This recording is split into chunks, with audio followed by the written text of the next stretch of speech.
Well, Tony Abbott's been told onshore processing could result in 600 asylum seekers arriving each month. The opposition leader was told this could in turn lead to large numbers overflowing from detention centres into the community, creating tensions and social problems similar to those of Paris and London. The assessment came during a special briefing in Brisbane, led by Department of Immigration Secretary Andrew Metcalfe. Mr Abbott was also told that turning back boats did not meet Australia's humanitarian obligations. The overflow claims have angered refugee advocates. From Canberra, political correspondent Philippa McDonald reports. Today, the opposition leader got what he described as a helpful government briefing on the implications of the High Court decision. What was very clear as part of this briefing is that there is no government policy as yet, and while there is no government policy, the boats will keep coming. At the Pacific Islands Forum in New Zealand, Prime Minister Gillard is buying time. As I made clear to you yesterday, I haven't come here to talk about questions associated with people smuggling. That would be premature. But there were plenty of opportunities, especially with the President of NAURU. We had dinner together last night. We sat next to each other. We had lunch today. Sat on the same table, and no, we didn't discuss anything on the refugees. NAURU's president says it would have been rude for him to raise the issue. But there was a lot of talk back in Australia.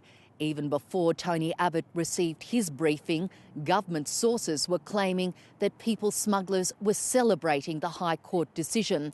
And they warned that onshore processing would mean another 600 asylum seekers would come here each month. And it's very important. Tonight, the lawyer who successfully challenged the government's Malaysia solution described the explosive warnings as extremely damaging. I'm not in a position to know or to speculate on how many people are going to come here seeking protection in the future, but there's been no evidence produced to substantiate these types of claims.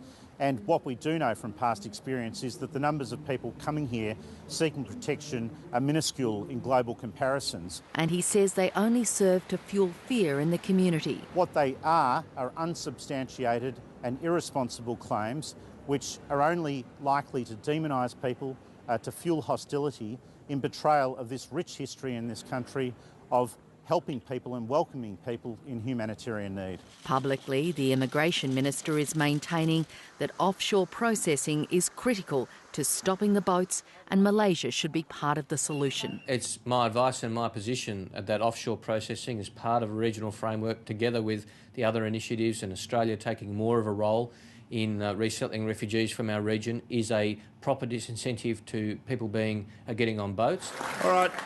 Delegates. Meanwhile, the spending habits of another union official are making headlines. Bill Ludwig is the long-time president of the Australian Workers' Union, and as leader of the Labor Forum, he's a major power broker. I'm proud to be here and to call myself a friend of Bill Ludwig. It's now been claimed that Bill Ludwig received $45,000 in union funds to pay his personal costs. The now discontinued action was launched against former Queensland Supreme Court Judge Bill Carter, which Mr Ludwig brought in his capacity as a director of Racing Queensland. At the National Press Club, ACTU President Jed Carney was questioned about the appropriateness of paying union officials' personal costs with members' contributions. The union movement has no tolerance for corruption. Unions are subject to very tightly regulated rules and regulations. This evening, the Australian Workers' Union defended its actions, saying the union has always viewed a tax on officers of the union as a tax on the union itself. Philippa McDonald, Late Line.